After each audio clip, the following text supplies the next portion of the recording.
Hello बच्चों, कैसे हैं आप सभी। उम्मीद करता हूँ बहुत अच्छे से होंगे। देखिए, अपन ऑप्टिक्स वाला चैप्टर पढ़ रहे थे। अभी तक आपको पता भी होगा 3 से 4 वीडियो मैंने ऑप्टिक्स के अभी तक अपलोड किए हैं। ज़्यादा नहीं कर पाया हूँ, कुछ 4-5 दिन का, शायद 4 दिन का गैप हो गया होगा। हम आगे से पूरी कोशिश करूँगा कि वीडियो लगातार आप तक पहुँचते रहें। वीडियो चालू करते हैं। मैं हूं Prashant Maheshwari, fun with physics YouTube channel पे आप सभी का स्वागत है। आज हम अपवर्तन के बारे में पढ़ेंगे, रिफ्रैक्शन के बारे में पढ़ेंगे। देखिए, रिफ्रैक्शन का डेफिनेशन लास्ट वीडियो में मैंने आपको बताया था। रिफ्रैक्शन की जो प्रॉपर्टीज़ हैं जो हमें दिमाग में रखनी है वो भी आपको बताया था मैंने, ठीक है।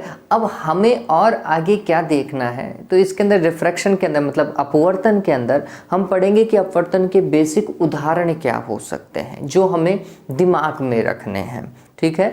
हालांकि ये आरबीएससी के पॉइंट ऑफ व्यू से देखा जाए तो ये तो पूरा का पूरा पॉइंट उड़ा दिया है, लेकिन कम से कम चीज़ों को मेमोराइज तो कर ही सकते हैं ना, चीज़ों को याद तो कर ही सकते हैं बच्चों, ठीक है। तो हम वापस से अपवर्तन को ही डिस्कस कर रहे हैं। आज बोर्ड आपको चेंज दिखाई दे रहा होगा। उम्मीद करता हूँ ये अपवर्तन जितना छोटा मैंने लिखा है ये कम से कम सही दिखाई दे रहा होगा आपको। रिफ्रैक्शन, ठीक है। अब क्या करना है वो समझिए। तो सबसे पहले जब मैं रिफ्रैक्शन की बात करता हूँ तो एक सिंपल सा एग्जांपल हम लेते हैं कि यहाँ पर हमारे पास में पानी है ना। कोई भी दूसरा मीडियम जो कि नॉर्मली हम एग्जांपल लेते हैं तो वाटर ही लेकर के काम करते हैं, पानी ही लेकर के काम करते हैं, सामान्यतः एक जनरल थ्योरी है, ठीक है। यहाँ पर ये पहला मीडियम है जिसका रिफ्रैक्टिव इंडेक्स μ1 लिख रहा हूँ। रिफ्रैक्टिव इंडेक्स मतलब बच्चों अपवर्तनांक। क्या होता है? अपवर्तनांक बोलते हैं। रिफ्रैक्टिव इंडेक्स RF से मैं इसे शो कर सकता हूँ। म्यू से मैंने इसे प्रदर्शित किया है। कई किताबों में इसे N1 और N2 लिखा। अगर आप CBSE NCERT को पढ़ेंगे तो N1 और N2 लिखा हुआ है, कोई दिक्कत वाली बात नहीं। आप समझ जाइएगा कि वो अपवर्तनांक की बात कर रहा है।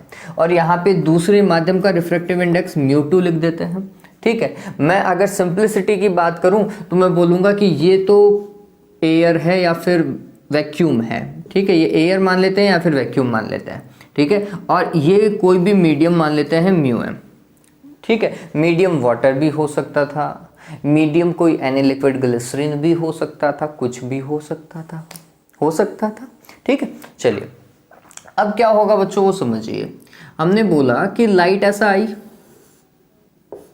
है ना, और यहाँ पे टकराई और फिर ये ऐसे चली जाती है, यो बेंड हो जाती है ये, ठीक। ये वाला जो कोण था इसे हमने क्या बोला था? आपतन कोण बोला था।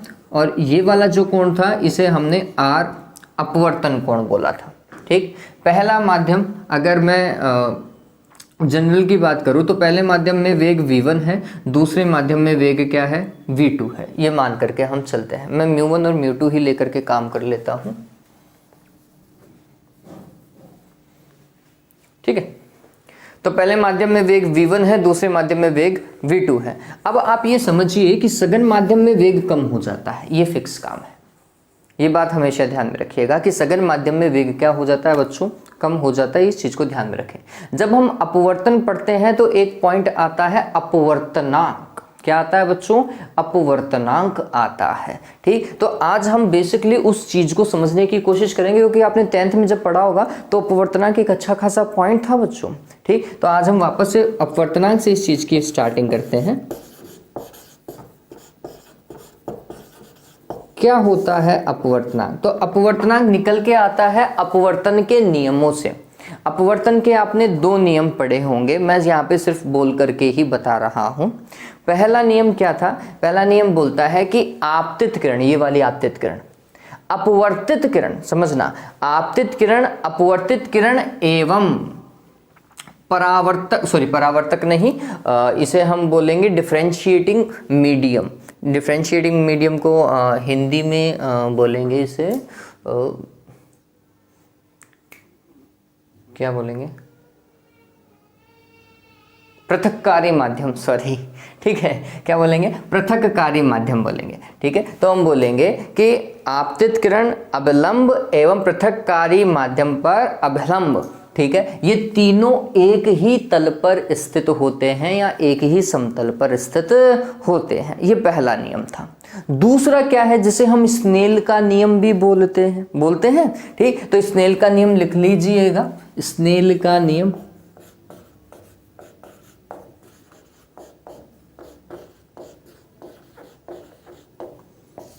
ऐसा कुछ आप पढ़ते होंगे बच्चों कि sine i divided by sine r is equals to नियतांक। पढ़ते हैं। और वह नियतांक क्या है, हम बोलते हैं दूसरे माध्यम का अपवर्तनांक प्रथम माध्यम के सापेक्ष। ठीक, तो ये होता है। ये क्या है, स्नेल का नियम है। ठीक, तो स्नेल के नियम को अब क्या बोलते हैं ये समझिए। तो हम बोलते हैं साइन को बोलते हैं हिंदी में ज्या। क्या बोलते हैं इसे, ज्या। और आई क्या है, आपतन कोण। तो ये क्या हो गया, आपतन कोण की ज्या। आर क्या होता है, अपवर्तन कोण। और अपवर्तन कोण की ज्या का जो अनुपात होता है वह सदैव एक नियतांक होता है। ये किसने बताया था, स्नेल भैया ने बताया था। ऐसा ही बताया था। क्या है वो समझिए। उन्होंने बताया कि आपतन अपवर्तन हेतु आपतन कोण की ज्या एवं अपवर्तन कोण की ज्या का अनुपात सदैव एक नियतांक होता है, जो कि द्वितीय माध्यम का प्रथम माध्यम के सापेक्ष अपवर्तनांक कहलाता है। क्या कहलाता है, द्वितीय माध्यम का प्रथम माध्यम के सापेक्ष अपवर्तनांक। तो अपवर्तनांक किसका, द्वितीय माध्यम का। किसके सापेक्ष, पहले माध्यम के सापेक्ष। ठीक है, ये ध्यान में रखिएगा। ये मैं लिख ही देता हूं कि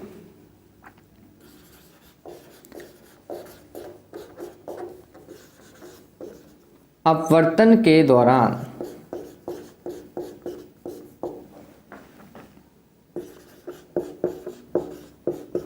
आपतन कोण की ज्या, मेरे साथ में उतार लीजिएगा, तथा अपवर्तन कोण की ज्या का अनुपात सदैव एक नियतांक होता है,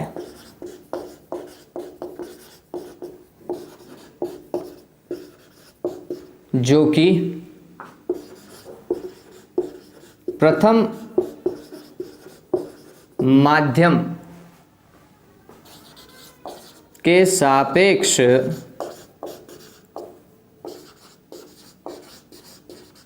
द्वितीय माध्यम के अपवर्तनांक को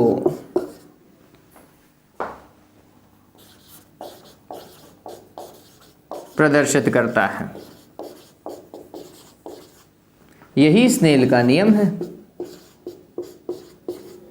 किसका नियम है ये, स्नेल का नियम है। ठीक है, तो अब मैं इसे और कैसे लिख सकता हूं, तो मैं लिख सकता हूं कि sine i divided by sine r. अब देखिए दूसरे माध्यम का अपवर्तनांक, तो इसे कैसे लिखेंगे, म्यू और दूसरे माध्यम का तो म्यू टू। किसके सापेक्ष, पहले माध्यम के सापेक्ष। यहां पे 1 लगा दीजिए। ठीक है, ऐसा इसे ये लिखने का तरीका है। कुछ किताबों में इसे और कैसे लिखा जा सकता है, तो मैं इसे लिख सकता हूं म्यू दूसरे माध्यम का अपवर्तनांक पहले के सापेक्ष, म्यू टू 1 लिख सकते हैं। ऐसा ये ध्यान में रखिएगा, या तो ऐसा लिखा हुआ होगा या फिर ऐसा लिखा होगा। अगर आप एनसीईआरटी बुक को रेफर करके चल रहे हैं तो उसमें ऐसा लिखा हुआ होगा n21, क्योंकि म्यू की जगह फिर वो n को यूज करते हैं, या फिर n21 ऐसा लिखा हुआ होगा। ठीक, तो जो आगे आ रहा है उस माध्यम का अपवर्तनांक और किसके सापेक्ष, जो पहले लिखा जा रहा है उसके सापेक्ष में। ठीक है, ये लिखने का एक पैटर्न है बच्चों। जैसे अगर मैं बोलूं, समझना इस चीज को, अगर मैं ऐसा बोलूं कि जल का अपवर्तनांक, जल का अपवर्तनांक हवा के सापेक्ष, तो इसे कैसे लिखेंगे, इसको लिखने का तरीका क्या होगा, तो पहले आपने बोला कि जल का अपवर्तनांक क्या, तो आप लिखोगे म्यू, और फिर जल के लिए, जल होता है वाटर, वाटर को ऐसा लिखेंगे, किसके सापेक्ष, हवा के सापेक्ष। तो हवा का अपवर्तनांक हमने लिखा वापस से म्यू, और उसके लिए लिखा एयर। क्लियर है ये बात। अब देखो लिखने का तरीका क्या था, जिस माध्यम का अपवर्तनांक हम बात कर रहे हैं तो उसे ऐसा लिखेंगे, म्यू और वाटर का अपवर्तनांक, जिसके सापेक्ष में उसे पहले, तो ए ऐसा आ जाएगा। ये लिखने का तरीका है बच्चों, ठीक है। पानी का अपवर्तनांक किसके सापेक्ष, हवा के सापेक्ष। ए का मतलब क्या हुआ, एयर, ठीक है। अगर मैं ऐसा लिखूं, कांच का अपवर्तनांक, कांच का अपवर्तनांक किसके सापेक्ष, जल के सापेक्ष,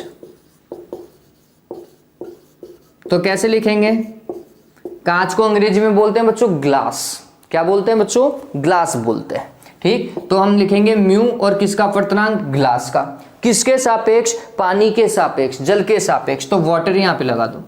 ऐसा लिखने का तरीका, ये लिखने का तरीका है जो आपको पता होना चाहिए, बहुत इंपॉर्टेंट है लिखने का तरीका, ठीक है। तो यहां से आपको पता चल गया अपवर्तनांक कहां से आया, अपवर्तन की जो नियम है उसका दूसरा जो नियम था उससे हमने स्नेल का नियम बताया, और उसी से ही हमें पहली बार अपवर्तनांक के बारे में पता चला था, ठीक है। फिर अपवर्तनांक को परिभाषित करने के और भी तरीके हो सकते हैं। एक बार के लिए स्नेल का नियम उतार लीजिए, वो डायग्राम उतारने की आवश्यकता नहीं है, स्नेल का नियम जल्दी से उतारें, इस चीज को ऐसा का ऐसा उतारें, आगे काम करते हैं, ठीक है। तो इस चीज को जल्दी से उतारें, और मैं ये चेक कर लेता हूं कि वीडियो क्लैरिटी कैसी आ रही है।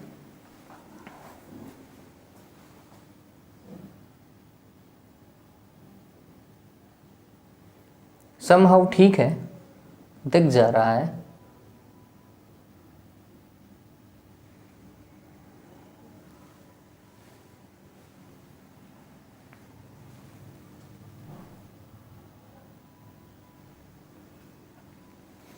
ओके, तो उम्मीद करता हूं उतार लिया होगा आपने।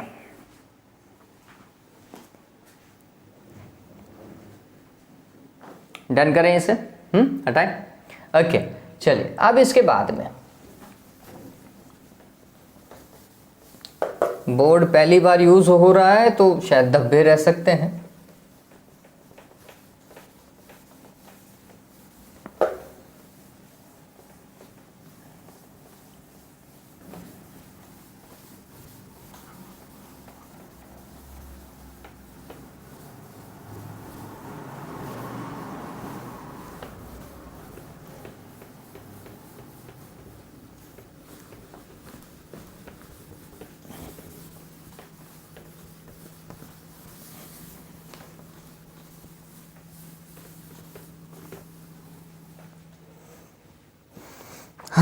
ओके ऑलराइट, चलिए तो अपवर्तनांक पता चला हमें। अब इसका और क्या तरीका होता है अपवर्तनांक का, हम बोलते हैं बच्चों कि दो माध्यम, अपवर्तन में दो माध्यम होते हैं, ठीक। तो ये ध्यान में रखो कि पहला माध्यम और दूसरे माध्यम में वेग अलग अलग है, इसी कारण वो अपने मूल पथ से क्या हो जाती थी, विचलित हो जाती थी। ये एक सिंपल सा सिनेरियो है, ठीक। तो यहाँ पर दोनों माध्यमों में जो प्रकाश का वेग है या प्रकाश की जो चाल है उसका अनुपात भी किसको प्रदर्शित करता है बच्चों, अपवर्तनांक को प्रदर्शित करता है, ठीक है। अपवर्तनांक दो तरीके के होते हैं, एक होता है निरपेक्ष अपवर्तनांक और एक होता है आपेक्षिक अपवर्तनांक, रिलेटिव रिफ्रैक्टिव इंडेक्स, ठीक है। दोनों का ही उपयोग है, किस तरीके से, हालांकि बाद में आपको ये याद रखने की जरूरत नहीं है कि क्या आपेक्षिक है और क्या निरपेक्ष, अपने आप ही आपके दिमाग में रहेगा। अभी समझिए कि इन्हें कैसे हम बताएंगे। देखिए, तो पहले माध्यम में प्रकाश का वेग v1, दूसरे माध्यम में प्रकाश का वेग v2 है। तो हमने बोला कि दोनों माध्यमों में प्रकाश के चालों का अनुपात ही क्या कहलाता है, अपवर्तनांक कहलाता है, ठीक है। तो इसे कैसे लिखेंगे,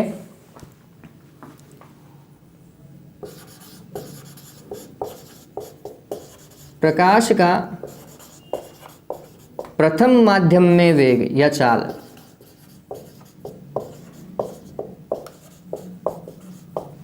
तथा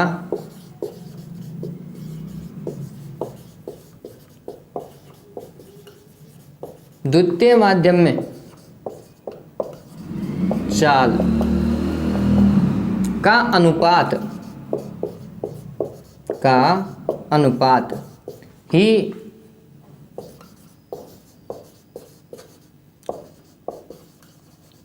द्वितीय माध्यम का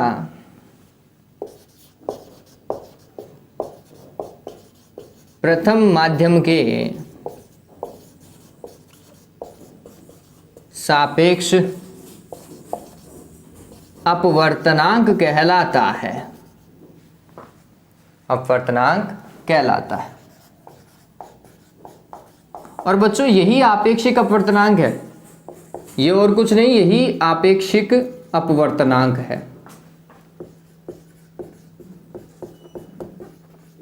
ना। आपेक्षिक अपवर्तनांक की परिभाषा यही है कि प्रथम माध्यम का द्वितीय माध्यम के प्रथम एवं द्वितीय माध्यम में प्रकाश के चालों का अनुपात क्या कहलाता है? अपवर्तनांक। तो अब देखो दूसरे माध्यम का अपवर्तनांक मतलब μ2 किसके सापेक्ष? पहले के सापेक्ष।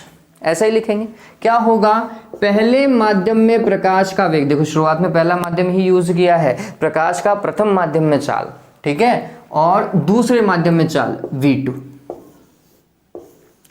ये ठीक है। अब ये यहां पर थोड़ा सा समझिए बच्चों, जब मैं ऐसा लिख रहा हूं म्यू वाटर और यहां पर एयर, पानी का अपवर्तनांक किसके सापेक्ष? हवा के सापेक्ष। तो पहला माध्यम कौन सा? हवा, ठीक है। दूसरा माध्यम कौन सा? पानी। तो अब इसका फॉर्मूला क्या बनेगा वो समझिए। पहले माध्यम में वेग, पहला माध्यम कौन सा था? हवा था, तो हमने लिखा v एयर, एयर में डिवाइडेड बाय दूसरे माध्यम में प्रकाश का वेग, दूसरा माध्यम क्या था? पानी, v वाटर, ठीक है। ये थोड़ा सा छोटा हो गया होगा, नेक्स्ट वाले में मैं सही और लिख दूंगा, ठीक। तो इस तरीके से लिखा जाएगा। अब ऐसा अगर लिखा हुआ हो ग्लास और यहां पर है वाटर,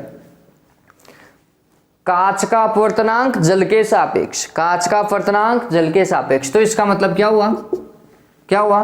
तो हमने बोला पहला माध्यम कौन सा? जो यहां पर लिखा गया है, ये पहला माध्यम है, यहां से आ रही है, जल से आ रही है, किस में जा रही है? कांच में जा रही है, इसलिए हमने कांच का अपवर्तनांक निकाला। हमेशा दूसरे माध्यम का ही अपवर्तनांक निकालते हैं देखा जाए तो, ठीक है। तो हमने बोला पहला माध्यम कौन सा? पानी, तो पानी का, पानी में चाल, ठीक है। दूसरा माध्यम ग्लास, तो ये ऐसा होगा। पता चल रहा है? लिखने का तरीका पता चला किस तरीके से ये लिखा जाएगा। अब ये बहुत इंपॉर्टेंट चीज है, अगर हमें अपवर्तनांक पता हो तो हम किसी भी माध्यम में प्रकाश की चाल निकाल सकते हैं, ठीक है। और ये जो मैंने लिखा है ना, ये वाला, ये आपेक्षिक अपवर्तनांक है बच्चों। ये क्या है? आपेक्षिक अपवर्तनांक। अब आप बोलोगे कि सर आपेक्षिक आपेक्षिक तो बता रहे हो, फिर निरपेक्ष कौन सा है?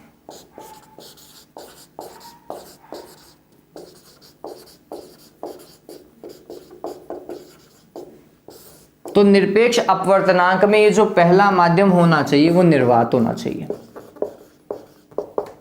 अगर पहला माध्यम निर्वात है और दूसरा माध्यम कुछ भी हो, ठीक है, तो पहले माध्यम के सापेक्ष द्वितीय माध्यम का अपवर्तनांक, मतलब हमेशा दूसरे माध्यम का अपवर्तनांक निकालेंगे, ठीक है। ये जो होता है उसे निरपेक्ष अपवर्तनांक बोलते हैं। ये बात ध्यान में रखना, निरपेक्ष अपवर्तनांक ज्ञात करने के लिए प्रथम माध्यम हमेशा निर्वात होना चाहिए। कुछ किताबों में निर्वात और हवा भी लिखा हुआ होता है, लेकिन बच्चों वास्तविकता यही है कि हम निर्वात का अपवर्तनांक एक मान करके चलते हैं। ध्यान में रखिएगा, निर्वात का अगर कोई पूछे कि निर्वात का अपवर्तनांक कितना होता है, आपका आंसर क्या आना चाहिए? एक आना चाहिए, ठीक है। निर्वात का अपवर्तनांक कितना होता है? एक होता है, ठीक है। तो निर्वात के सापेक्ष किसी भी माध्यम का अपवर्तनांक ही क्या कहलाता है? निरपेक्ष अपवर्तनांक कहलाता है, ठीक है। हम इसे ऐसा लिख सकते हैं कि निर्वात के सापेक्ष, निर्वात के सापेक्ष किसी भी माध्यम का अपवर्तनांक क्या कहलाता है? निरपेक्ष अपवर्तनांक। या फिर आप और क्या लिख सकते हैं? एक तो ये हो गया, ठीक। दूसरा आप क्या लिख सकते हैं कि प्रथम कौन सा माध्यम हो गया? निर्वात हो गया, तो हम बोलेंगे प्रकाश की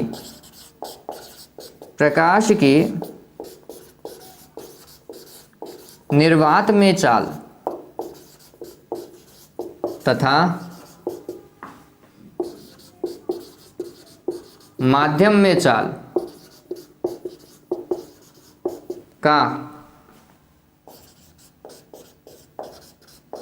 अनुपात ही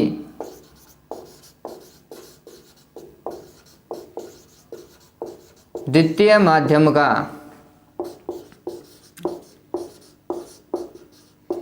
निरपेक्ष अपवर्तनांक कहलाता है, अपवर्तनांक कहलाता है।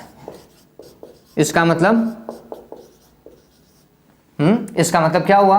अगर मैं यहां पर लिख रहा हूं पहला माध्यम कौन सा, वैक्यूम निर्वात, उसे लिखने की कोई आवश्यकता नहीं होती। तो हमने लिखा म्यू और यहां पर अगर मैं कुछ भी नहीं लिख रहा हूं, इसका मतलब आप समझ जाइए कि यहां पे निर्वात है। ठीक है ये बात। चलिए फिर दूसरा माध्यम कुछ भी हो सकता है, तो मैंने लिखा म्यू और माध्यम का मीडियम लिख देता। ठीक है, फिर बराबर में पहले माध्यम में चाल, पहला माध्यम कौन सा, यहां पर वैक्यूम, निर्वात बोल रहा हूं ना, निर्वात में चाल होनी चाहिए। निर्वात में प्रकाश की चाल क्या होती है बच्चों, c 3 × 10⁸ मीटर पर सेकंड होती है, नहीं होती है निर्वात में चाल, यही होती है, बटा दूसरा माध्यम कुछ भी होता, उस माध्यम में प्रकाश का वेग v मीडियम, ऐसा लिखा जाता। और यह फॉर्मूला बहुत ही इंपॉर्टेंट है। इस फॉर्मूले से हम बहुत सारी चीजें आपने 10th में कैलकुलेट की होंगी। चलिए कैसे बताता हूं। देखिए आपने कभी 10th में याद किया होगा कि निर्वात का अपवर्तनांक, किसका बच्चों, निर्वात का कितना होता है, 1 होता है। ठीक है, ये ध्यान में रखना। हवा का अपवर्तनांक, हवा एयर, म्यू और यहां पर एयर का ए है, बराबर कितना होता है, 1.0029, जिसे मोस्टली किताबों में 3 लिखा हुआ होता है। और जब आप न्यूमेरिकल करेंगे तो ध्यान में रखना, न्यूमेरिकल में ये नहीं लिखूंगा, न्यूमेरिकल में हम इसे 1 ही लिख करके काम करेंगे, ध्यान में रखिएगा। हवा का भी अपवर्तनांक न्यूमेरिकल में 1 ही लिखा जाएगा, ये 1.003 नहीं लिखा जाएगा, 0003 नहीं लिखा जाएगा। ठीक है, फिर म्यू वाटर,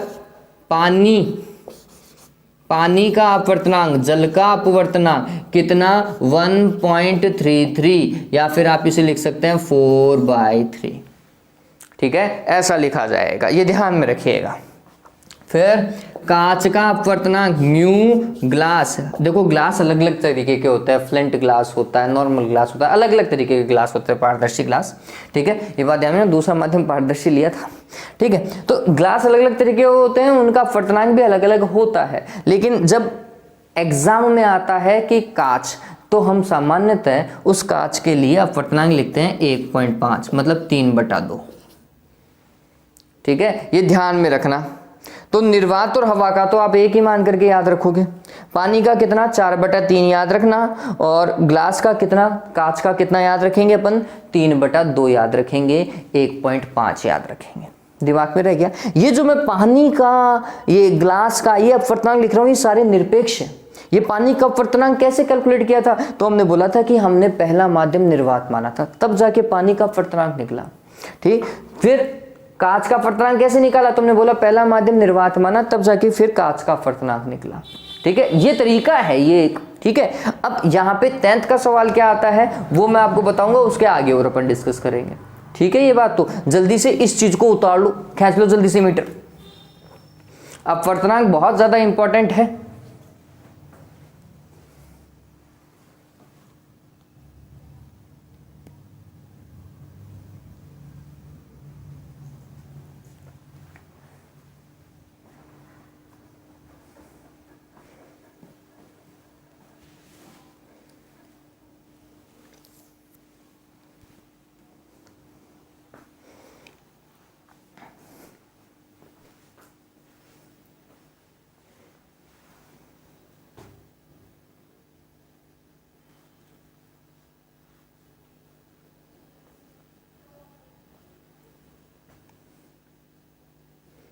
हो गया, उतार लिया।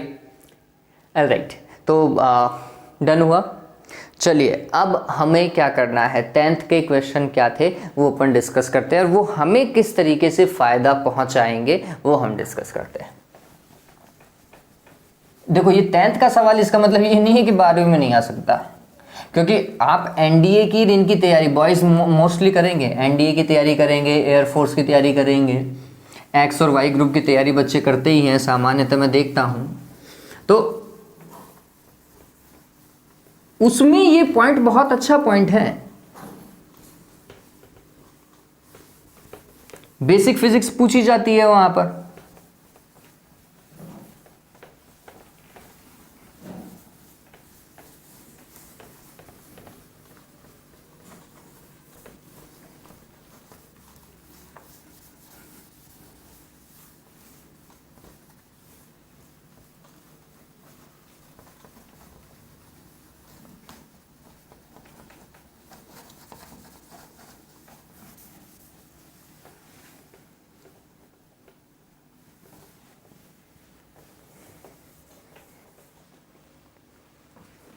इसको साफ करना शायद ज़्यादा टफ है।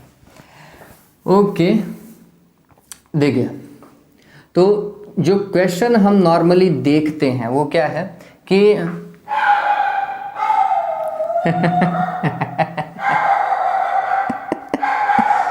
हाँ भाई, ये सवाल नहीं है जो आपको सुनाई दिया। सवाल ये है क्या भाई कि पानी में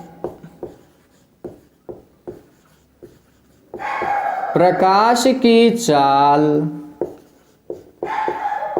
ज्ञात कीजिए। ठीक है, यही सवाल और कैसा हो सकता था? कांच में प्रकाश की चाल, अरे किसको भौंक रहा है, चाल ज्ञात कीजिए। रात में सबसे बड़ी दिक्कत यही है, नाइट में जब आप वीडियो रिकॉर्डिंग करते हो तो पता नहीं कुत्तों को क्या मजे आते हैं। हाँ देखो कैसे ज्ञात करेंगे, तो बहुत सिंपल है बच्चों। 10वीं में तो एक डेटा और दिया हुआ आता था, लेकिन अब हम उन चीज़ों को याद रखेंगे। तो हमने बोला किस में ज्ञात करना है, पानी में। तो पानी का अपवर्तनांक देखो, तो हम लिखते हैं म्यू वाटर। ठीक है, वो कैसा होगा, तो हमेशा हम बोलते हैं C/V मीडियम। मीडियम क्या, पानी है, ऐसा ही लिखा जाएगा। ठीक है, ये तरीका। आपको क्या निकालना है, यही तो निकालना है, पानी में वेग। मेरे को ऐसा लगता है कि शायद मेरे को वीडियो नहीं रोकना पड़ जाए इसके चक्कर में। Okay, water. देखो C कितना फिक्स है, 3 × 10 की घात क्या, 8 मीटर पर सेकंड। और अपवर्तनांक, जल का अपवर्तनांक कितना बच्चों, 1.33 सॉरी। ठीक, जिसे मैंने बोला था कि बच्चों 4/3 याद कर लो, ज्यादा सिंपल रहेगा याद करने के दृष्टिकोण से, मतलब कैलकुलेशन जल्दी हो जाएगी। वैसे 1.33 लिख लीजिएगा बच्चों, है ना। क्या याद रखा गया, 1.33, 3 कहाँ जाएगा, ऊपर जाएगा, तो ये हो जाएगा 9/4 × 10 की घात 8, आंसर मीटर पर सेकेंड। भाग लगाओ कितना, 2 बार 8, 1 2 2 5। ठीक है, इतना आएगा, डन। कांच में प्रकाश की चाल कैसे ज्ञात करेंगे, तो हम बोलेंगे अपवर्तनांक किसका, कांच का। फिर C/V लिखते हैं। V क्या, मीडियम का। मीडियम कौन सा है, ग्लास है भाई। ठीक, इसी तरीके से लिखा जाएगा। वापस से मान रखो, 3 × 10 की घात 8 बटे ये तो ज्ञात करना है। ठीक, लेकिन ये हमें पता है कितना, 1.5 था। अरे यही था 1.5 या फिर 3/2 बराबर क्या बच्चों, 3 × 10 की घात 8 बटे क्या बच्चों, Vg। 3 से 3 कैंसिल, 2 इधर चला जाएगा, Vg इधर आ जाएगा। तो Vg बराबर कितना हो गया, 2 × 10 की घात 8 मीटर पर सेकेंड। ठीक है, ये बात, ये तरीका पता चला, डन हो गया, क्लियर। चलिए, तो इस तरीके से अगर हमें अपवर्तनांक किसी माध्यम का पता हो, समझना, अगर हमें अपवर्तनांक किसी माध्यम का पता हो तो हम उस माध्यम में प्रकाश की चाल को ज्ञात कर सकते थे। ये 10वीं का पैटर्न था। और क्या पैटर्न है, चलिए एक और आता है, क्या कि कांच का जल के सापेक्ष, ये भी क्वेश्चन है, जल के सापेक्ष अपवर्तनांक ज्ञात करो। ज्ञात करो, थोड़ा तो राइटिंग बैठने में भी टाइम लगेगा, मार्कर को यूज किए बहुत टाइम हो गया। कांच का जल के सापेक्ष अपवर्तनांक, तो अपवर्तनांक किसका निकालना है, कांच का। किसके सापेक्ष, जल के सापेक्ष। तो मैं कैसे लिखूंगा, कांच का अपवर्तनांक किसके सापेक्ष, जल के सापेक्ष। यही लिखने का तरीका है। ठीक, एक तरीका क्या, तो हम बोलते हैं पहले माध्यम में प्रकाश की चाल बटे दूसरे माध्यम में प्रकाश की चाल। एक फॉर्मूला तो ये हुआ, पता चला। ठीक, अब मेरे को ये पता भी तो होना चाहिए ना कि इन माध्यम में प्रकाश की चाल क्या है। यहाँ पे तो मैं यहाँ से मैं निकाल सकता था, तो एक तरीका तो ये। दूसरा क्या होता है तरीका, अपवर्तनांक को लिखने का एक तरीका और होता है, समझिए। तो हम बोलते हैं जब हम ऐसे लिखते हैं ना μ2 तो अपवर्तनांक को लिखने का तरीका ये भी होता है कि दूसरे माध्यम का अपवर्तनांक बटे पहले माध्यम का अपवर्तनांक। ठीक है, जो दो पहले आ रहा है उसको पहले और जो बाद में आ रहा है उसको बाद में। ठीक है, तो हम बोलते हैं दूसरे माध्यम का अपवर्तनांक बटे पहले माध्यम का अपवर्तनांक।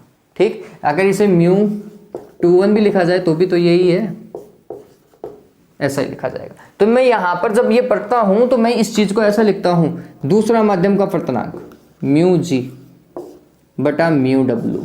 और ये ज्यादा तरीका है, अच्छा है, ज़्यादा अच्छा तरीका है निकालने का, क्योंकि इससे तो कैलकुलेशन 2 बार करनी पड़ेगी, फिर मान रखोगे। यहाँ पे कोई दिक्कत ही नहीं है, हो गया काम। ग्लास का आपको पता है, हवा के सापेक्ष निर्वात के सापेक्ष, ये निर्वात के सापेक्ष ही है वैसे तो। ठीक, ग्लास का अपवर्तनांक कितना होता है सभी को पता है, 3/2, 1.5। तो मैंने लिखा 3/2। ठीक है, या 1.5 लिख लो। और जल का कितना है 1.33 या फिर 4/3। ठीक, 3 कहाँ जाएगा ऊपर, तो हो जाएगा 9, और ये कितना हो गया 8, तो कितना हो गया 9/8। ठीक है, ये बात ध्यान रखना, कितना आएगा 1 पॉइंट समथिंग आ जाएगा, है ना। इस चीज को ध्यान में रखें। चलिए, तो इस तरीके से हम क्या करेंगे, मान निकालेंगे। अगर आपको कोई पूछे कि अपवर्तनांक का मात्रक क्या होता है, ये तो समझ में आ गया, इसमें कोई दिक्कत नहीं है, ये बेसिक सी चीज है। ठीक है, अगर कोई आपको पूछे कि अपवर्तनांक का मात्रक क्या होता है, तो फिर आप क्या बोलोगे बच्चों, मात्रक क्या होगा। तो आप समझेंगे कि अपवर्तनांक वास्तविकता में ऊपर भी चाल है नीचे भी चाल है, तो चाल के मात्रक से चाल का मात्रक कैंसिल हो गया। ये एक मात्रकहीन विमाहीन राशि है, ध्यान में रखना। कैसी राशि है, मात्रकहीन विमाहीन राशि। ठीक है, एक सवाल अगर मैं इसको ऐसा लिख दूं, समझना इस चीज को, कि यदि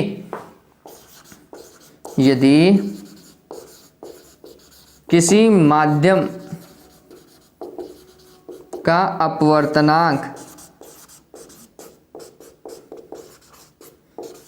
2 है तो इसमें प्रकाश की चाल क्या होगी, निकाल सकते हैं क्या। तो अपवर्तनांक दे रखा है, तो हमने बोला mu medium is equals to c divided by v medium. ये तो है, म्यू मीडियम का मान 2 दे रखा है, सी का मान तुम्हें पता है, उस माध्यम में प्रकाश की चाल निकलेगी नहीं निकलेगी। सिंपल था, बहुत ही सिंपल है। ठीक, एक आध सवाल और है आपकी बुक का है मेरे हिसाब से, वो और सवाल एक बार के लिए मैं बता देता हूँ, शायद मैंने देखा था इसलिए बता देता हूँ। हाँ, ये सवाल बहुत प्यारा है, बहुत बढ़िया है बच्चों, ये मैंने आपको नहीं बताया था। चलो इसको उतारो, सवाल बहुत अच्छा है। अपवर्तनांक की एक और परिभाषा या एक और फॉर्मूला अपन डिस्कस करेंगे यहाँ पर, जल्दी से इस चीज को उतार लीजिए। ये तो बेसिक सवाल थे जो 10th लेवल के कभी पूछे गए थे आपको। ठीक है, अब हम थोड़ा 12th लेवल के ऊपर भी आने की कोशिश करेंगे। ठीक है,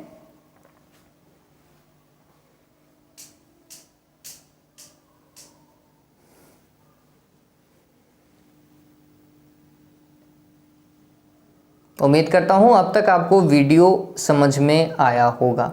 मैंने सोचा था आज पूर्ण आंतरिक परावर्तन भी कर लेंगे, लेकिन लगता नहीं है कि पूर्ण आंतरिक परावर्तन कर पाएंगे। सिर्फ और सिर्फ अपवर्तनांक को ही डिस्कस कर पाएंगे और इसको उदाहरण को देख पाएंगे, अपवर्तन के उदाहरण को देख पाएंगे। हो गया, ये डन हो गया। चलिए अब देखते हैं नेक्स्ट। उससे पहले फॉर्मूला मैं आपको बता देता हूँ कि किस तरीके से काम किया जाएगा। अब देखो, बारात आ गई है कुत्तों की, जो मेरे को सुनाई दे रही है, बहुत सारे एक साथ भौंक रहे हैं। गधे कहेंगे, नहीं कुत्ते गधे कैसे हो सकते हैं।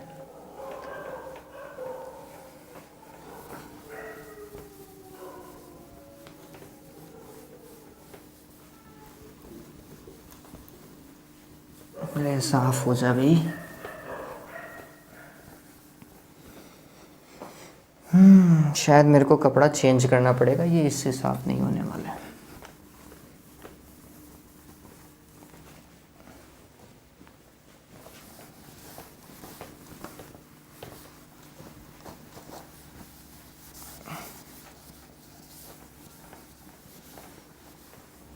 ऑल राइट, चलिए काम करें।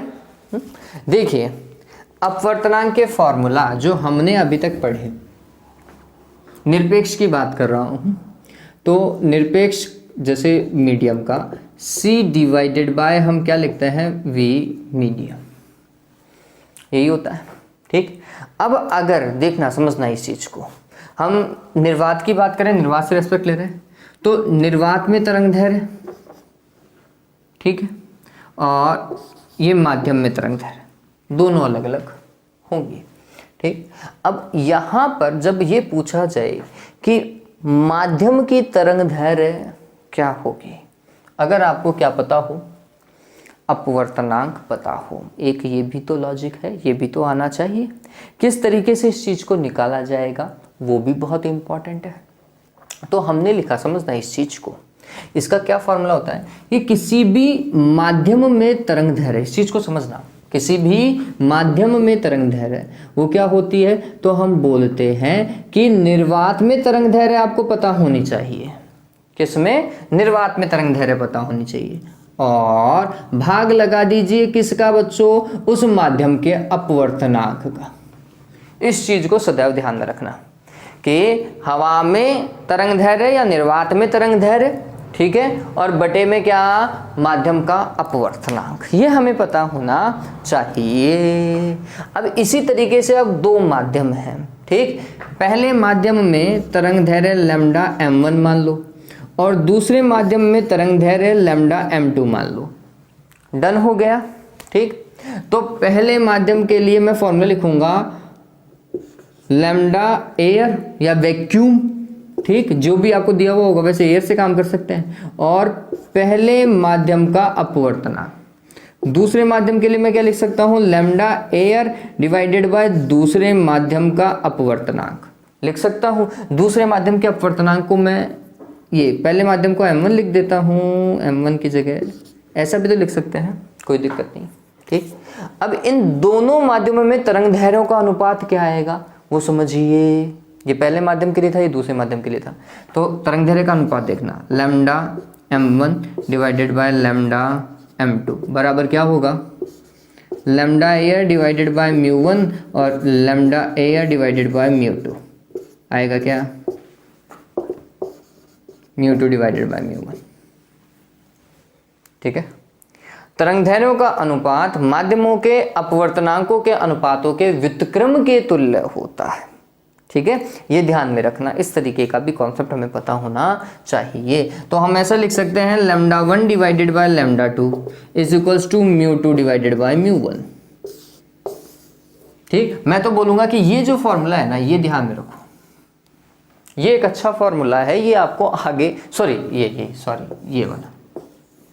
ये वाला फॉर्मूला ध्यान में रखिएगा। तरंग दैर्घ्य के केस के अंदर इससे सारी रामायण निपट जाएगी आपकी।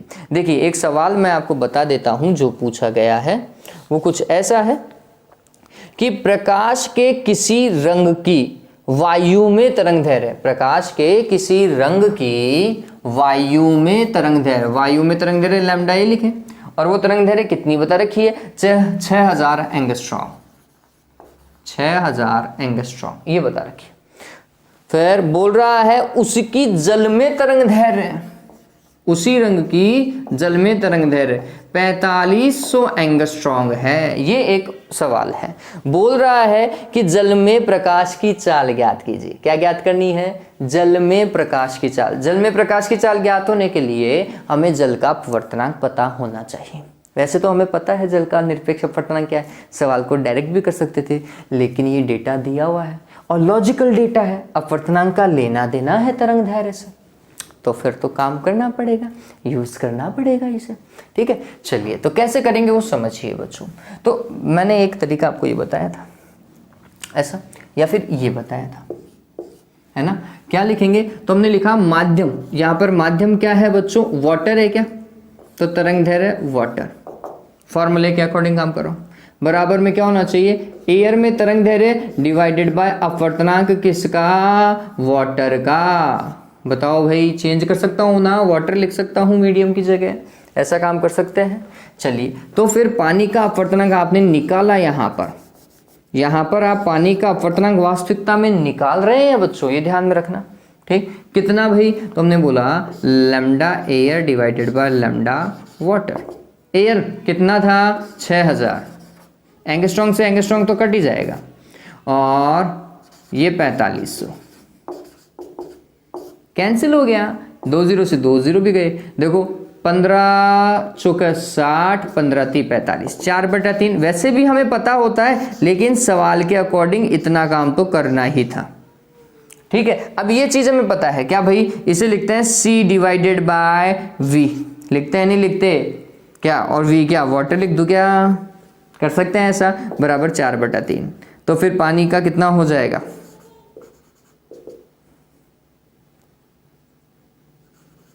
कितना, C में किसका भाग लगाएंगे, 4/3 का। C का मान कितना, 3 × 10⁻8, और ये 4/3। अभी थोड़ी देर पहले सॉल्व किया था, आ जाएगा। ठीक है, तो ये ध्यान में रखें कि तरंग दैर्ध्य से कॉन्सेप्ट क्या है, ये आपको बहुत बार यूज होता हुआ दिखाई भी देगा बच्चों। अच्छा फॉर्मूला है, इसे जल्दी से उतारें। ये अपवर्तनांक का एक वाकई में बहुत अच्छा फॉर्मूला।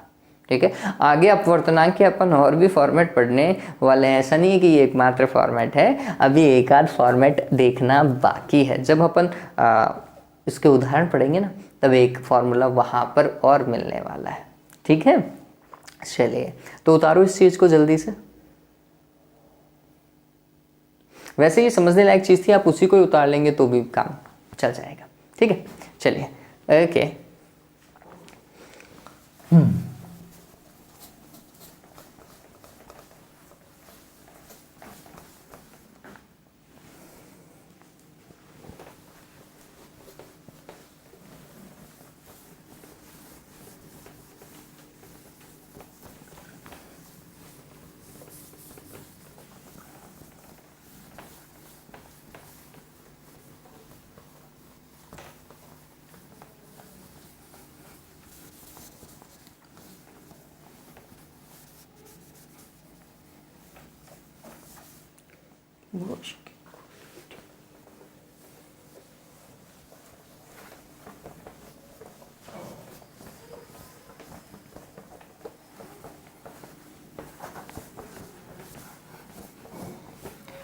ओके, अब हमें आगे क्या देखना है, इसके उदाहरण भी देखने हैं।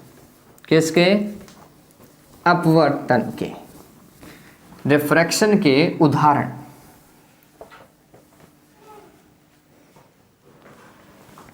अपवर्तन के उदाहरण,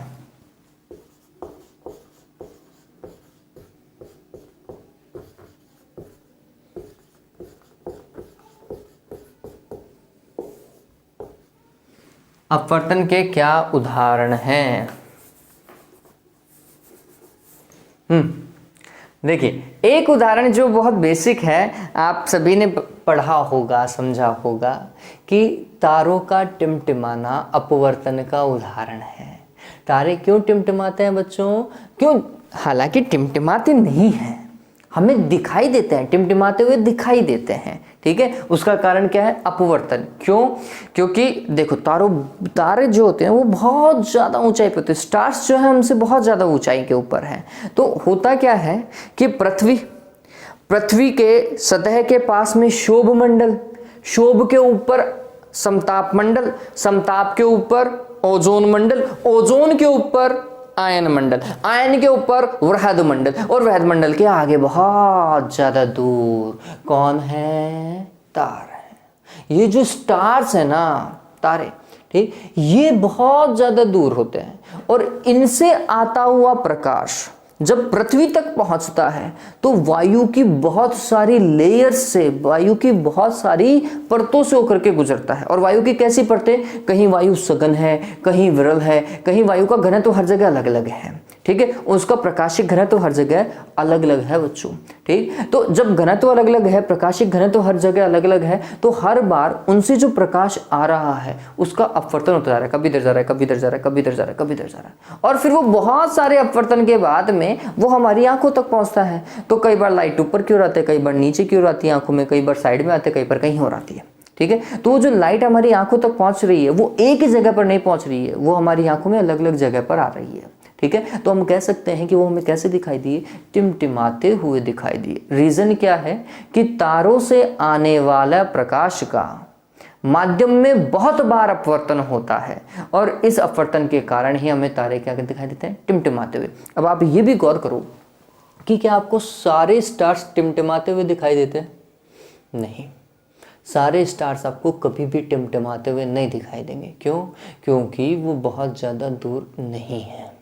इसलिए जो बहुत बहुत ज़्यादा दूर है ना, वही स्टार्स आपको टिमटिमाते हुए दिखाई देंगे। हर एक स्टार आपको टिमटिमाता हुआ जल्दी से दिखाई नहीं देगा, ये सामान्य लॉजिक है, ठीक है। तो ये ध्यान में रखना, स्टार्स का टिमटिमाना,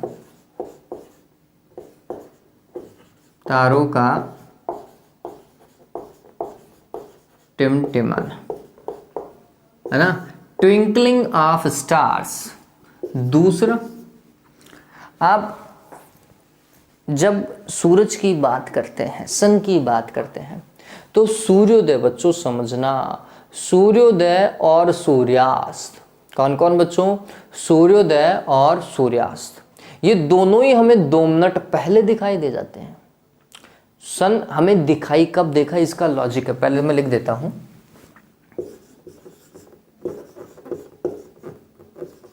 सूर्योदय व सूर्यास्त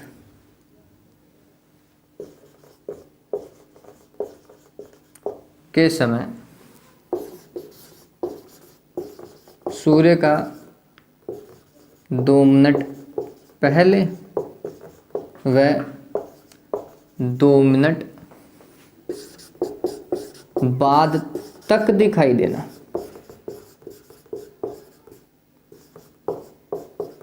मतलब सूर्योदय तो हमें 2 मिनट पहले दिखता है, और सूर्यास्त ढलने के 2 मिनट बाद तक हमें सूरज दिखता रहता है। तो दिन का टाइमिंग कितना बढ़ गया, तो सुबह का 2 मिनट और शाम का 2 मिनट मिलकर के 4 मिनट बढ़ जाता है दिन का टाइमिंग। ये बात ध्यान में रखें। क्यों होता है ऐसा वो समझिए। तो अगर मैं ये मानूं कि ये हमारी पृथ्वी है, ठीक है, और इससे बहुत ज़्यादा दूर यहाँ पर कहीं सन है, यहाँ पर पृथ्वी पे कोई इंसान है, ये कोई इंसान मान लो, तो इस इंसान को चीज कब दिखाई देगी, तो हम बोलते हैं ये हॉरिजन है, क्षितिज।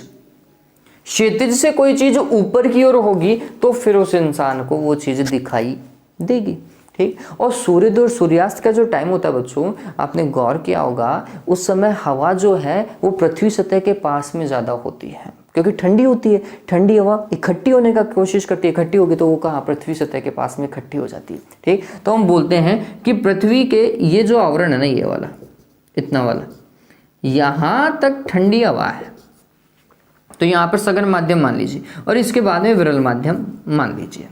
अब सूरज कहाँ पर है, तो सूरज चाचू यहाँ पर है हमारे पास में, ये सूरज चाचू इधर रहे, ठीक है। अब सूरज चाचू जो हैं, इनसे सूर्य का प्रकाश आया, सूर्य का प्रकाश विरल माध्यम से आया था तो कोई दिक्कत थी नहीं। लेकिन क्या हुआ बच्चों, यहाँ पर जैसे वो सघन माध्यम में है तो विरल से सघन में जा रही है प्रकाश की किरण, क्या होती है, अभिलंब की ओर मुड़ जाती है। ये प्रकाश की किरण मुड़ना चालू होती है, ये मुड़ी और ऐसी हो गई, ठीक है। अब ये प्रकाश की किरण ऐसी आ रही, ठीक, जानी कैसी चाहिए थी, ऐसी गई थी, लेकिन अभिलंब की ओर मुड़ते मुड़ते मुड़ते वो थोड़ी सी नीचे हो गई, ठीक। अब यहां पर जो इंसान होगा वो इसे रिट्रेस करेगा तो ये सूरज चाचू से यहां दिखाई देंगे, वो तो सीधा ही रिट्रेस करेगा ना, उसकी आंखें तो रिट्रेस करेंगी तो उसे सीधा दिखाई देगा। ठीक, कैसा? ऐसा ऊपर की ओर है। कहां पर? वास्तविक सूरज यहाँ पर है, दिखाई कहां देगा? यहाँ की ओर दिखाई देगा। क्यों? क्योंकि अपवर्तन के कारण वो जो किरणें हैं वो अभिलंब की ओर पास आती गई, पास आती गई, पास आती गई। फाइनली आंख में जब पहुंची तो इतनी मुड़ गई थी कि जब वो उस मुड़ी हुई रेखा को सीधी रेखा करने की कोशिश करता है तो सूरज भैया ऊपर दिखाई देते हैं, सूरज चाचू ऊपर दिखाई देते हैं। ठीक है, और सूरज को इस स्थिति तक आने में, समझना इस चीज को, यहां पर था, यहां पर दिखाई देता है। जब हम कैलकुलेट करते हैं तो हमें पता चलता है कि सूरज को यहां से यहां तक आने में बच्चों 2 मिनट का टाइम लगता है। ठीक है, और ये कोण कितना है? वास्तविक सूरज और आभासी सूरज के बीच में, ये और ध्यान में रखना, 1/2 डिग्री। कितना? 1/2 डिग्री। ये ध्यान में रखिए, इतना डिग्री का कोण का अंतराल से हमें दिखाई देने लग जाता है। ठीक, तो यही काम सूर्योदय के टाइम में, यही काम सूर्यास्त के टाइम में। तब भी हवा क्या होती है? सघन होती है, तो प्रकाश की किरणें मुड़ते मुड़ते पहुंचती हैं हमारी आंखों तक, और जब हम उसे रिट्रेस करते हैं, संरेखित करने की कोशिश करते हैं, तो हमें सूरज क्षितिज से ऊपर दिखाई देता है। ठीक है, ध्यान में रखिएगा। और ये ध्यान में रखिएगा कि वास्तविक एवं आभासी सूर्य के मध्य कितने डिग्री का कोण होता है? 1/2 डिग्री। हालांकि ये कैलकुलेट कर सकते हैं, लेकिन अभी इतना टाइम है नहीं। मैं आपको बाद में, अगर किसी दिन होगा टाइम, तो अपन समझेंगे इस चीज को आगे। ठीक है, तो ध्यान में रखिएगा, सूर्योदय हमें 2 मिनट पहले दिखाई दे जाता है, सूर्यास्त हमें 2 मिनट बाद तक दिखाई देता है। ठीक है, तो ये एक लॉजिक हुआ। और क्या है बच्चों? आपने बच्चों देखा होगा कि जब हम किसी टैंक के अंदर कोई सिक्का डाल देते हैं, कोई कॉइन डाल देते हैं, ठीक, तो हमें वो कॉइन जो है वो थोड़ा सा ऊपर दिखाई देता है, पैंदे से ऊपर दिखाई देता है ना, ऐसा ऊपर उठा हुआ दिखाई देता है। पैंदा भी ऊपर उठा हुआ दिखाई देता है टैंक का, सामान्यतः, है ना। पानी से भरे हुए टैंक का जब हम ऊपर से देखते हैं ना, तो हमें वो पैंदा भी ऊपर उठा हुआ दिखाई देता है और सिक्का भी ऊपर उठा हुआ दिखाई देता है, पहला। दूसरा, जब आप कोई पेंसिल डालते हो किसी कांच के ग्लास के अंदर, है ना, तो वो पेंसिल भी आपको मुड़ी हुई दिखाई देती है। ठीक है, वो भी क्या है बच्चों? अपवर्तन ही था। वो भी क्या था बच्चों? अपवर्तन ही था। कैसे? चलिए, तो ये देखो, इस चीज को ये मैं समझा देता हूं, यहां से फॉर्मूला और बना लेंगे, वो हमारे उपयोगों का फॉर्मूला है। देखो क्या होता है, जैसे यहां पर ना,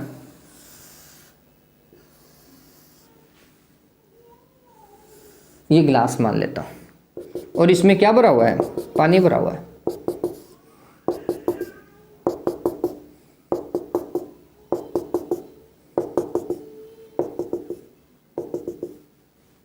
ये लो, ऐसा पानी भरा हुआ है।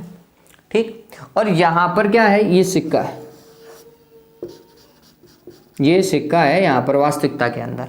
तो अगर हम इस सिक्के का वास्तविक गहराई देखें तो टैंक की गहराई ही वास्तविक गहराई है, h। ठीक है, ये वास्तविक गहराई है उसकी, h मान लो या x मान लो, जैसा भी लिखा हुआ हो। ठीक, या फिर मैं इसे लिख सकता हूं वास्तविक, रियल, तो HR लिख देता हूं, है ना। चलिए, अब इससे प्रकाश की किरण हम यहां पर हैं, ऊपर से देख रहे हैं, तो एक प्रकाश की किरण तो कैसी जाएगी? अभिलंबवत। अभी बात ध्यान में रखना, हाँ, ये थोड़ा सा लॉजिकल केस है। ये वो केस है जिसके अंदर प्रकाश की किरण अपने मूल पथ से विचलित नहीं होती, लेकिन अपवर्तन होता है। कब? जब प्रकाश की किरण किसी माध्यम पर अभिलंबवत आपतित होती है। ध्यान में रखना, जब प्रकाश की किरण जब किसी माध्यम पर अभिलंब, माध्यम कुछ भी हो सकता है, अभिलंबवत आपतित होती है, तो वह बिना विचलित हुए ही उस माध्यम में लौट जाती है, दूसरे माध्यम में चली जाती है। इस केस में प्रकाश की किरण अपने मूल पथ से विचलित नहीं होती, ये बात ध्यान में रखना। यही एकमात्र केस है जिसके अंदर प्रकाश की किरण विचलित नहीं होती। ध्यान में रखिएगा इस चीज को। ठीक है, तो विचलित नहीं हुई, ऐसी की ऐसी चली गई। ठीक, तो ये ध्यान में रखिए, तरंग दैर्घ्य दोनों तरफ अलग अलग है, वेग दोनों तरफ अलग अलग है, तो हमने बोला कि अपवर्तन तो हुआ है, क्योंकि तरंग दैर्घ्य और वेग दोनों ही चेंज हो गए, तो अपवर्तन तो है। ठीक, बस वो अपने मूल पथ से विचलित नहीं। तो हमने बोला कि इससे एक प्रकाश की किरण जो है वो ऐसी गई हो और बिना विचलित हुए सीधी निकल गई। डन। चलिए, अब इसके बाद में क्या एक ही प्रकाश की किरण गुजरेगी क्या, निकलेगी क्या? नहीं भाई, बहुत सारी हो सकती है। तो एक और देख लो, ऐसा। ठीक, अब ये प्रकाश की किरण जो है वो सघन माध्यम से वरल माध्यम में जा रही है, क्या होगी? सघन से विरल माध्यम में जाने पर यह अभिलंब से दूर हटेगी। दूर हटेगी तो ऐसा जाएगी, जानी ऐसे चाहिए थी, ये चली जाती है ऐसी। और जब हम इसे रिट्रेस करते हैं तो ये यहाँ पर आकर के क्रॉस कर रही है। इसका मतलब वो सिक्का कहाँ दिखाई देगा, यहाँ दिखाई देगा। है कहाँ, यहाँ पर है। दिखाई कहाँ देगा, यहाँ दिखाई देगा। ये इसकी आभासी रियल आभासी थी। ये जो दिख रहा है ना, ये वाली दूरी, ये आभासी हाइट है। यहाँ पर सिक्का दिखाई दे रहा है जबकि है यहाँ पर। ठीक, इसे बोलते हैं अपरेंट, HA। ठीक, और इन दोनों के बीच में एक संबंध है, वास्तविक गहराई और आभासी गहराई, या वास्तविक वस्तु या वस्तु और वस्तु का प्रतिबिंब। ये वस्तु का प्रतिबिंब ही तो है एक तरीके का। ठीक, तो इन दोनों के मध्य एक संबंध है बच्चों। वो संबंध क्या है, वो ध्यान में रखिएगा कि उस माध्यम का जिसमें वो वस्तु रखी हुई है, माध्यम का अपवर्तनांक क्या होता है, वास्तविक गहराई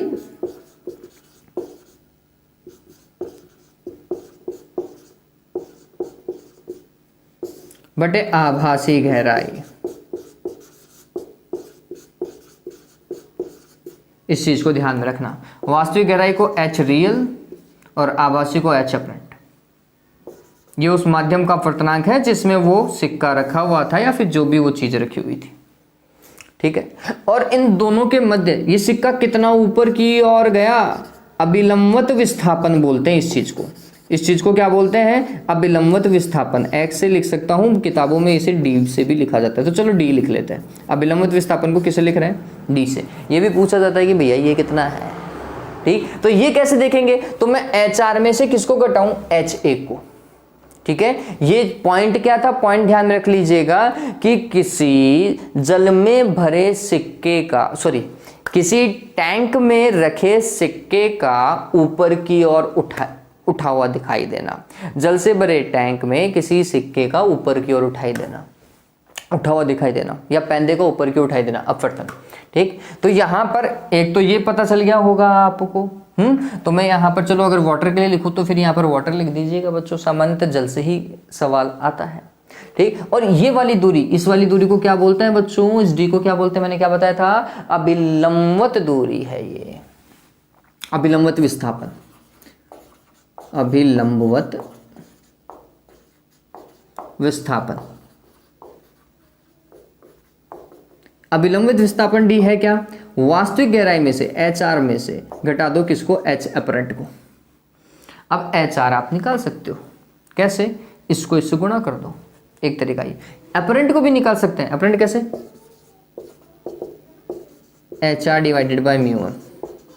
बताओ, कर सकता था। ठीक, तो मैं ये ऐसा भी कर सकता हूं, ये आपको मोस्टली किताबों में फॉर्मूला दिखेगा। तो HR को कॉमन ले लूं, 1 - 1/μ1, ध्यान में रखना। ठीक, वैसे यही फॉर्मूला दिमाग में रख लो, इससे हमारी सारी रामायण खत्म हो जाती है। वास्तविक गहराई डिवाइडेड बाय आभासी गहराई बराबर माध्यम का अपवर्तनांक, ध्यान में रखिएगा। ठीक है, तो ये एक चीज था, इसे उतार लो, ये ज्यादा यूज होता है, जल्दी से उतारो। वीडियो का लेंथ बढ़ गया क्या बच्चों, मेरे को ऐसे ही लग रहा है कि वीडियो का लेंथ बढ़ गया दिखता है। ओके, बढ़ने वाला है, अभी तक बढ़ा है नहीं, लाइट कम है शायद, ये दिन में शूट करने पड़ते दिखते हैं वीडियो, लाइट वाकई में कम है।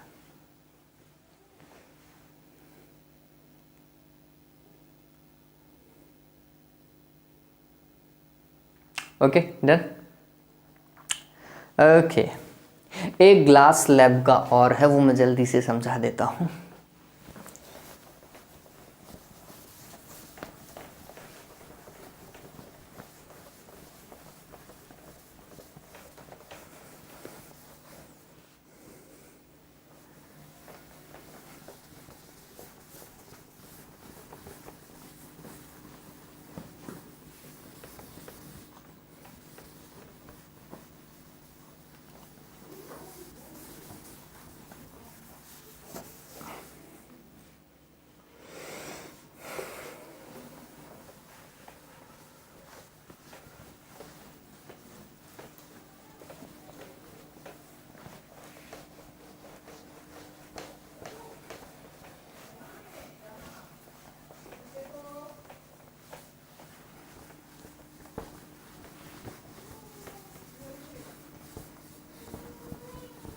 ओके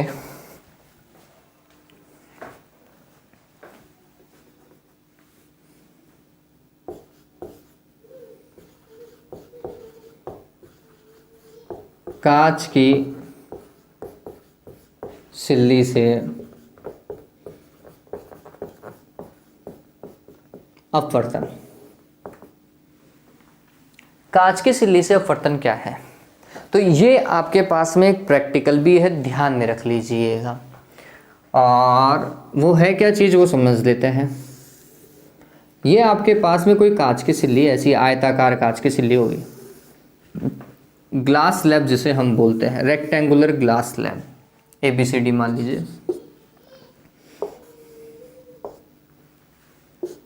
ठीक है, आप इसे वाइट पेज पर ऐसे ग्लास स्लैब को रखेंगे, इतनी मोटी होगी ये तो, है ना, इतनी मोटी ग्लास स्लैब को वाइट पेज के ऊपर रखेंगे। ठीक, फिर क्या करेंगे, आपने क्या करना है, अभिलंब खींचना है यहाँ पर, और यहाँ पर 3 ऑल पिन को एक सीध में रखना है। कैसे, तो हम बोलते हैं कि कुछ ऐसा कि आपने कोई ना कोई रैंडम आपतन कोण ले लिया जो भी दिया हुआ होगा, लेट्स सपोज करो 30 डिग्री का, और उस 30 डिग्री की लाइन के ऊपर आपने 3 ऑल पिन रखी यहाँ पर। ठीक है, और ये कितने डिग्री का कोण, 30 डिग्री का मान लो, आपतन कोण I मान लेता हूँ। ठीक है, तो आप देखेंगे इस तरफ से यहाँ पर 3 ऑल पिन लगी हुई हैं, 1 2 3, और आप जब इस तरफ से उन्हें देखने की कोशिश देखते हैं तो वो ऑल पिन ऐसा आपको सीध में दिखाई देती हुई दिखाई देंगी, इस तरफ से भी आपको सीध में दिखाई देंगी। ठीक, और आपको उस पर्टिकुलर लाइन को मैच करवाना है। ये प्रैक्टिकल है, जब आप देखेंगे तो यहाँ पर हुआ क्या वो समझिए बच्चों। यहाँ पर जब हम समझते हैं इस चीज को तो हमें ये पता चलता है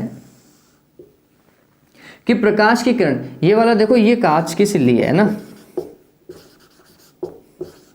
तो ये सघन माध्यम होगा क्योंकि यहाँ पर हवा है। ठीक, तो हवा का अपवर्तनांक कितना, म्यू एयर लिखूं, कांच का अपवर्तनांक कितना, म्यू ग्लास लिख देता हूं, और यहाँ पर वापस से हवा है, म्यू एयर।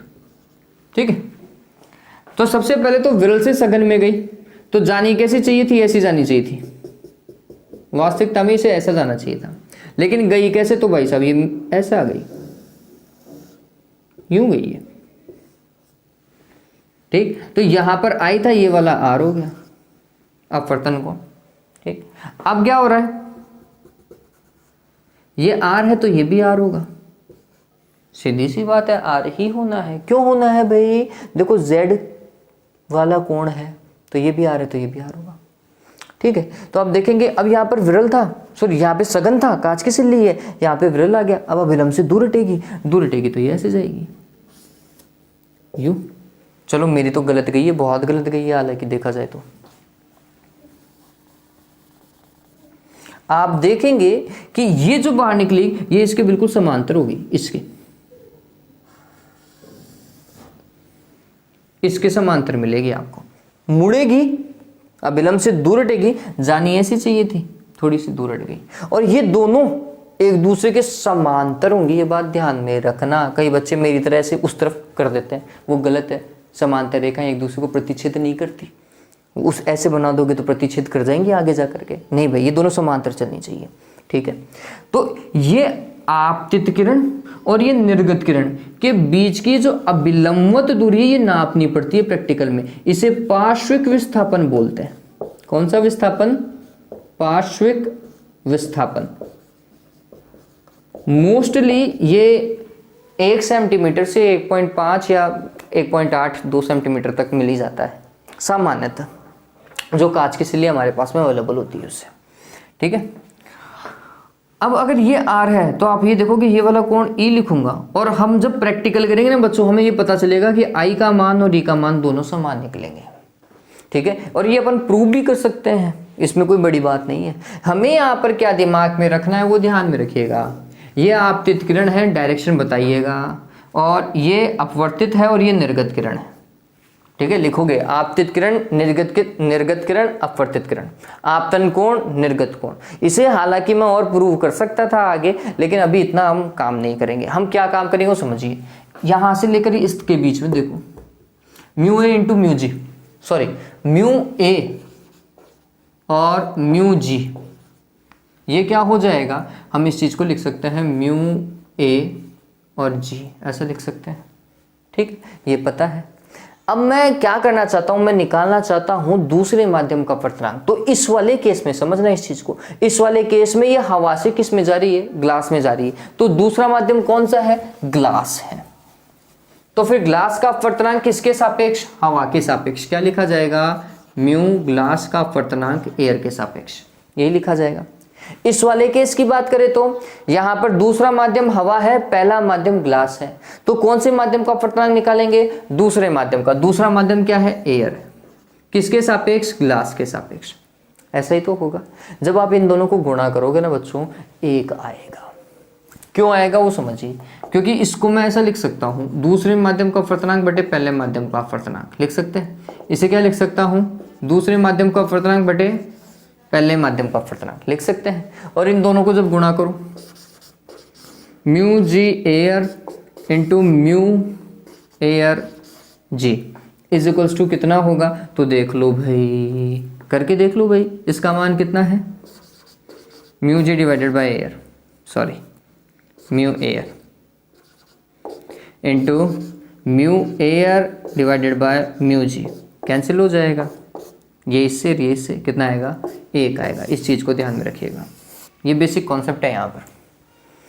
ठीक है, ये ध्यान में ही रखना है कि mu g air is equals to क्या लिख सकता हूँ, 1/म्यू एयर जी लिख सकते हैं, उल्टा।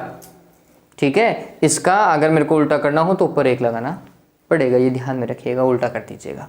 अब ये चीज़ कहाँ हमें समझ में आई है, कैसे हम इस चीज़ को रिलेट करते हैं। तो हम बोलते हैं अगर तीन माध्यम हो तो फिर हम कैसे काम करेंगे, जैसे पहला माध्यम ऐसा हो, यहाँ पर तो 1 2 3 ऐसा ही था, यहाँ पे ये पहला माध्यम, ये दूसरा माध्यम, ये तीसरा माध्यम, ये वापस से पहला माध्यम। ठीक है, तब कैसे काम करोगे समझना, दूसरे का पहले के सापेक्ष अपवर्तनांक, दूसरे का पहले के सापेक्ष अपवर्तनांक, इससे इसमें आ गई, अब इससे इसमें लेकर आओ। फिर तीसरे का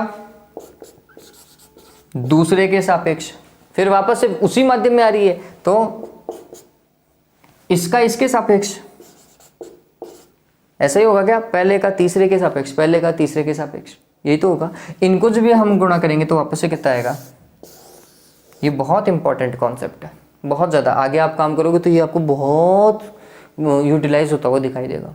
ठीक है, कि जब 1 2 3 माध्यम हो और वापस से जिस माध्यम से आई थी उसी माध्यम में जा रही है, तो फिर दूसरे माध्यम का पहले के सापेक्ष, फिर तीसरे माध्यम का दूसरे के सापेक्ष, और फिर पहले माध्यम का तीसरे के सापेक्ष, इन अपवर्तनांकों को गुणा कर देते हैं तो फिर एक आता है। ये लॉजिक समझ गए ना, हमेशा दूसरे का ही निकालोगे। तो इस वाले केस में दूसरा ये है, इस वाले केस में दूसरा ये है, इस वाले केस में दूसरा ये है। इन अपवर्तनांकों को गुणा करोगे हमेशा कितना आएगा, एक आएगा। ये ध्यान में रखना, ये एक लॉजिकल कंडीशन है ना, इस चीज़ को ध्यान में रखिएगा। चलिए, उम्मीद करता हूँ ये लास्ट वाला पॉइंट थोड़ा सा जल्दी हो गया है, क्योंकि टाइम लिमिट कुछ ज़्यादा ही हो गई थी, इसलिए ये समझ में आ गया होगा। ठीक है, और देखते हैं अगर दिन में वीडियो बन सका तो। मेरे को थोड़ी सी लाइट कम लगी, लेकिन 20-20 वाट की चीज़ें लगा रखें तो भी। चलिए, आज के लिए इतना ही बच्चों। वीडियो को सपोर्ट करते रहें, मुझे पता है बच्चे सपोर्ट कर रहे हैं चैनल को, और जिस तरीके से आप सपोर्ट कर रहे हो वो बहुत अच्छा है, लेकिन औरों को भी बताओ इस चीज़ को। ठीक है, ये शायद आप कह सकते हैं कि जितना मैं बता रहा हूँ ना बच्चों, उतना यूट्यूब पे कोई भी इस तरीके से नहीं बता रहा होगा अगर वो फ्री में दे रहा है तो। हाँ, मैंने आपको फाइनेंशियल हेल्प के लिए बोला था, सिर्फ 2 और 3 बच्चे हैं, लोकेंद्र और ठाकुर, है ना, ये 2-3 बच्चे ही हैं जिन्होंने हेल्प की है। लेकिन हाँ, जैसा भी है, लेकिन मैं ये कहूँगा कि जिस तरीके से मैं काम कर रहा हूँ, कम से कम इतनी तो कोशिश करें कि ये बहुत जल्दी फैले आगे तक। ठीक है, have a good day, take care.